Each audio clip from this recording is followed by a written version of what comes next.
Assalamualaikum teman-teman. Di sini kami kelompok 1 dari mata kuliah Ekonometrika akan menyampaikan hasil diskusi kami yang berjudul Model Ekonometrika. Dengan anggota kelompok saya sendiri Bayu Mardika dan teman saya Mbak Yuni Rinawati dan juga Mbak Suryanti dan Mbak Evi Tamawar. Langsung saja saya akan menyampaikan jenis model. Yang pertama, model ekonomi. Model ekonomi merupakan suatu abstraksi tentang hubungan-hubungan ekonomi untuk menyederhanakan penanganan masalah-masalah real ekonomi yang sangat kompleks. Model-model ekonomi ini umumnya dibentuk untuk mempelajari tingkah laku unit-unit ekonomi dalam hubungannya dengan pemilihan atau proses dan kegiatan-kegiatannya berupa produksi, konsumsi, dan distribusi barang atau jasa. Yang kedua adalah model statistik, adalah kumpulan data, bilangan maupun non-bilangan yang disusun dalam tabel atau diagram yang melukiskan atau menggambarkan suatu persoalan. Selanjutnya adalah karakteristik model. Yang pertama adalah bentuk fungsional. Bentuk fungsional model dalam permodelan ekonometrika merupakan manifestasi dari penjabaran teori dan mengaitkannya dengan berbagai studi empiris. Dalam membentuk suatu model, seorang peneliti kuantitatif perlu memahami teori-teori yang relevan dengan topik dan model ekonometrika yang akan dibuat. Dalam hal ini, metodologi ekonometrika. Yang pertama adalah bentuk fungsi linear. Kata linear berarti memiliki pangkat tertinggi 1. Linear dalam model matematika berarti bahwa pangkat tertinggi 1 melekat pada variabel. Sementara pada model ekonometrika memaknai pangkat tertinggi 1 melekat pada parameter konstanta dan koefisien. Yang kedua adalah bentuk fungsi non-linear. Pemaknaan bentuk fungsi non-linear berarti bahwa parameter dalam model ini tidak berpangkat 1. Model-model non-linear tidak dapat diestimasi menggunakan metode ordinari. Selanjutnya adalah non-deterministik. Dalam model ekonometrika, pemahaman mengenai hubungan di antara variabel bebas dan variabel terikat dalam model hubungan deterministik dan hubungan non-deterministik. Hubungan bersifat deterministik yaitu jika perubahan dari suatu variabel terikat hanya jika dan hanya jika terjadi perubahan pada variabel bebasnya. Misalnya dimiliki model yaitu Y, T sama dengan beta 0 plus beta 1 X1T ditambah B beta 2 X2T. Model tersebut dikatakan memiliki hubungan yang bersifat deterministik jika perubahan pada variabel terikat Y hanya akan terjadi jika perubahan pada variabel bebas X1 ataupun X2. Sebaliknya, jika variabel bebas X1 dan X2 tidak berubah, maka variabel terikat Y seharusnya tidak akan berubah. Berkaitan dengan hal tersebut, seringkali jika dikaitkan dengan kondisi nyata, maka hubungan deterministik dalam suatu model akan sulit diterapkan. Contohnya adalah harga rumah di berbagai daerah di Indonesia terus mengalami kecenderungan yang meningkat. Di sisi lain, luas tanah dan bangunan yang ditawarkan relatif sama dengan harga rumah pada tahun-tahun sebelumnya. Maka akan didapat model harga rumah T sama dengan beta 0 ditambah beta 1 luas tanah 1T ditambah beta 2 luas bangunan 2T. Jika menggunakan hubungan yang bersifat deterministik, maka realita mengenai harga rumah mengalami peningkatan sementara luas tanah dan luas bangunan relatif sama atau tidak berubah. Menjadi sulit dijelaskan. Sederhananya, pemahaman mengenai konsep deterministik dalam model matematika erat kaitannya dengan konsep ceteris paribus atau faktor lainnya dianggap matematika dengan konsep hubungan non-deterministik. Artinya, model akan selalu memiliki komponen error atau disturbance term. Inilah yang nantinya akan mengontrol perilaku variabel terikat ketika perubahan tersebut terjadi bukan karena berasal dari variabel bebasnya. Maka akan didapat model seperti ini. Atau dalam menjelaskan realita model harga rumah tersebut adalah sebagai berikut.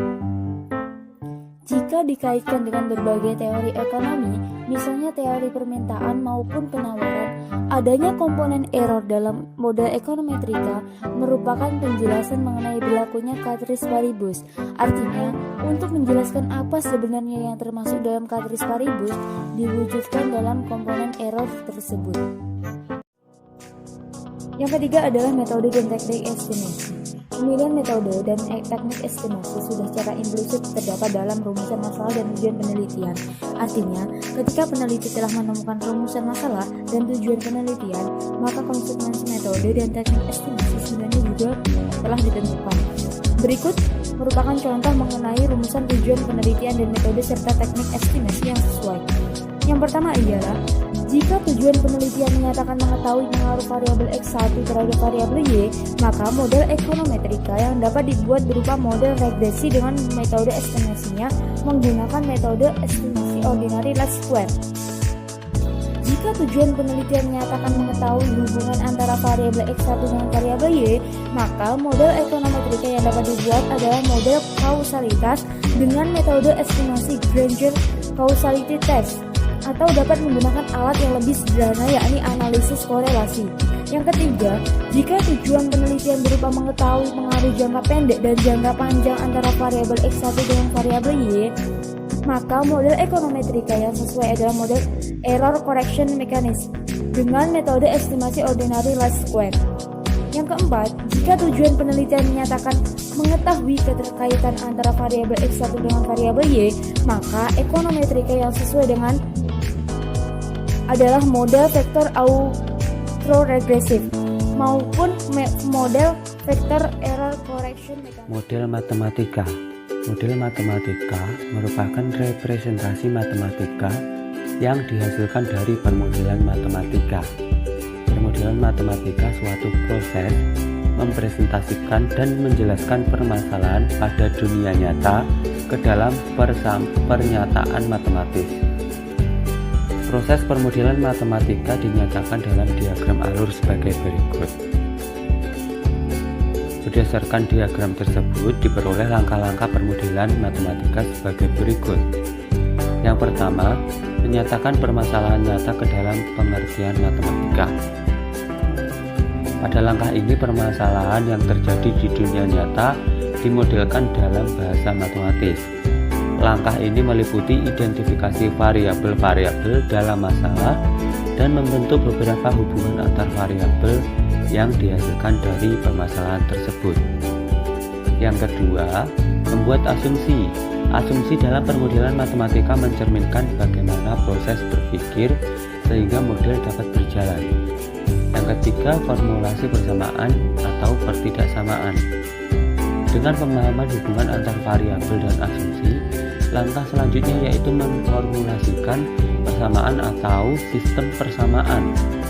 Formulasi model merupakan langkah yang paling penting sehingga terkadang diperlukan adanya pengujian kembali asumsi-asumsi agar dalam proses pembentukan formulasi dapat sesuai dengan realistik. Yang keempat, menyelidiki sifat dari solusi. Setelah membentuk formulasi model, langkah selanjutnya adalah menyelidiki sifat dari solusi, yaitu menyelidiki apakah solusi sistem stabil atau tidak stabil. Yang kelima, interpretasi hasil. Interpretasi hasil merupakan suatu langkah yang menghubungkan formula matematika dengan kembali ke permasalahan dunia nyata. Interpretasi ini dapat diwujudkan dalam bentuk grafik yang digambarkan berdasarkan solusi yang diperoleh dan selanjutnya diinterpretasikan sebagai solusi dalam dunia. Yang selanjutnya membentuk model ekonometrika. Berdasarkan metodologi ekonometrika, secara umum untuk membentuk model dapat berpedoman pada beberapa hal berikut. Yang pertama, mengacu pada teori. Teori menjadi dasar penting dalam membentuk suatu model. Penggunaan variabel bebas untuk memprediksi variabel terikat harus berdasarkan teori. Yang kedua, mempelajari berbagai studi empiris. Membentuk model ekonometrika juga mengaitkan dengan berbagai studi empiris yang pernah dilakukan oleh peneliti lain. Studi empiris yang dimaksud adalah yang memiliki relevansi dengan topik penelitian yang sedang dikerjakan. Yang ketiga, menggunakan data yang valid. Data menjadi komponen yang penting dalam model. Data yang valid adalah data yang dapat dipertanggungjawabkan kebenarannya. Yang keempat, konsistensi dengan teori. Model yang baik dapat dihasilkan salah satunya karena dibentuk sesuai dengan teori yang berlaku. Setiap peneliti tidak diperkenankan menggunakan atribut dalam model yang tidak sesuai dengan teori. Yang kelima, keterkaitan antar variabel. Model yang baik juga dapat ditunjukkan oleh adanya keterkaitan antar variabel dalam model. Salah satu cara yang dapat dilakukan untuk mengetahui keterkaitan antar variabel adalah menggunakan alat analisis korelasi. Yang keenam, parameter bersifat konstan. Adanya konsistensi dengan teori, digunakannya data yang valid yang merupakan beberapa prasyarat penting dalam membentuk model yang baik. Yang ketujuh, memiliki nilai parameter lebih baik dibanding lainnya. Ketika model mampu menghasilkan nilai-nilai parameter yang mampu menjelaskan teori serta berkontribusi pada hasil empiris, maka model dapat dikatakan merupakan model yang baik. Selanjutnya, kriteria kesalahan model. Jika diasumsikan bahwa semua prosedur dalam membentuk model telah dilakukan, namun ternyata masih memberikan hasil dan kesimpulan yang tidak seperti yang diharapkan, misalnya tidak sesuai dengan teori maupun hasil penelitian sebelumnya, maka tidak berarti bahwa penelitian tersebut dianggap gagal. Terdapat beberapa kondisi yang memungkinkan terjadinya kesalahan model, seperti yang pertama, tidak dimasukkan variabel yang relevan. Bagi kita ambil dari teori konsumsi menurut Keynes, disebutkan bahwa peningkatan konsumsi individu ditentukan oleh adanya peningkatan pendapatan mereka, namun peningkatan tersebut tidak sebanyak peningkatan pendapatan mereka. Misalkan suatu penelitian akan meneliti faktor penentu tingkat konsumsi individu, maka berdasarkan teori konsumsi Keynes dikatakan bahwa determinan utama tingkat adalah pendapatan. Oleh karena itu, dalam membentuk model konsumsi harus memasukkan variabel pendapatan, namun terkadang peneliti justru memasukkan variabel lainnya tanpa menggunakan variabel pendapatan. Nah, inilah kondisi yang disebut dengan omission of relevant variables. Yang kedua, memasukkan variabel yang tidak penting. Kesalahan dalam memasukkan variabel yang tidak penting dalam model ini akan menyebabkan error term. Yang ketiga, mengadopsi bentuk fungsional yang salah. Model yang digunakan dalam penelitian pada umumnya mengadopsi dari model-model yang telah dipakai oleh peneliti sebelumnya. Yang keempat, salah pengukuran. Ketika suatu variabel telah ditentukan dan dibentuk dalam suatu model ekonometrika, maka langkah berikutnya adalah menyiapkan data-data yang dibutuhkan setiap variabel. Untuk mendapatkan data yang benar, perlu dipahami bagaimana definisi pengukuran setiap variabel. Yang kelima, spesifikasi yang keliru.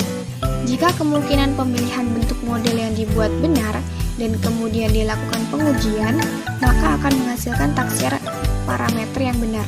Sebaliknya, jika bentuk model yang dibuat salah, maka kesalahan tersebut akan tercakup dalam error term.